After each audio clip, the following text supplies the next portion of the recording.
Tahun 3030, pembangunan pesat merubah landscape. Teknologi merajai segalanya. Namun, kerakusan manusia menyebabkan lautan kita menangis. Kenapa laut kotor begini? Susah untuk aku berenang. Aku harus pergi ke dalam laut. Mungkin di dalam lebih selamat.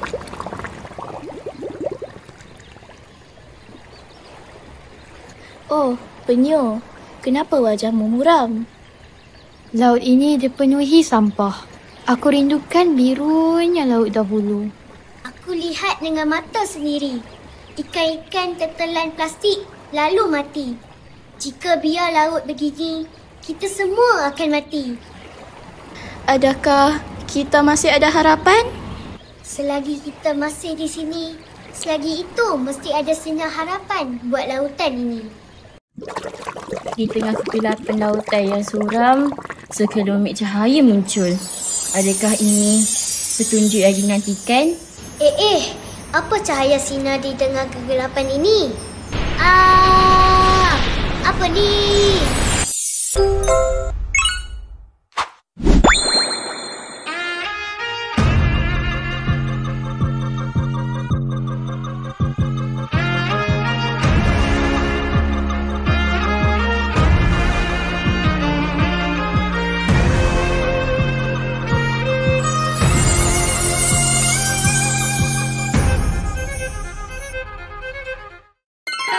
Siapakah kamu?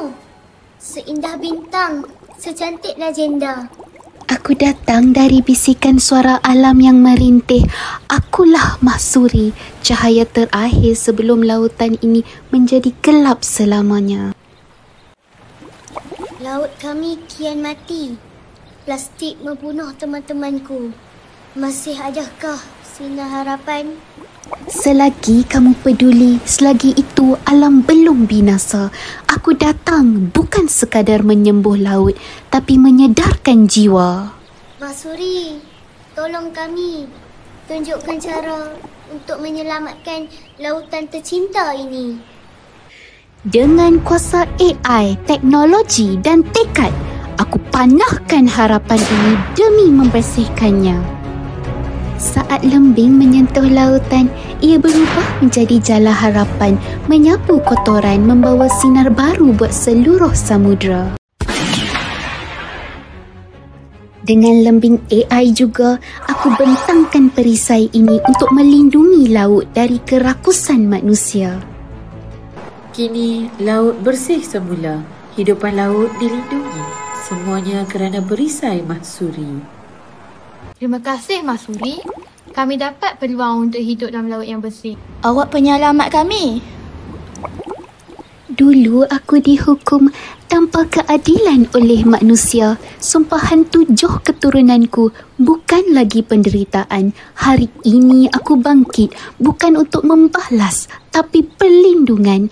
Laut ini akan terus dilindungi dengan perisai Mahsuri selama-lamanya.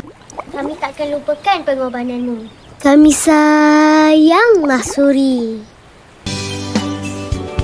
Terima kasih pada Mahsuri. Jasamu akan ku kenang selalu. Tak pernah jemu lindungi laut. Terima kasihku kepada Mahsuri. Terima kasih Mahsuri. Nilai murni cerita kami ialah menjaga kebersihan alam sekitar penting untuk melindungi hidupan laut dan memelihara keseimbangan ekosistem.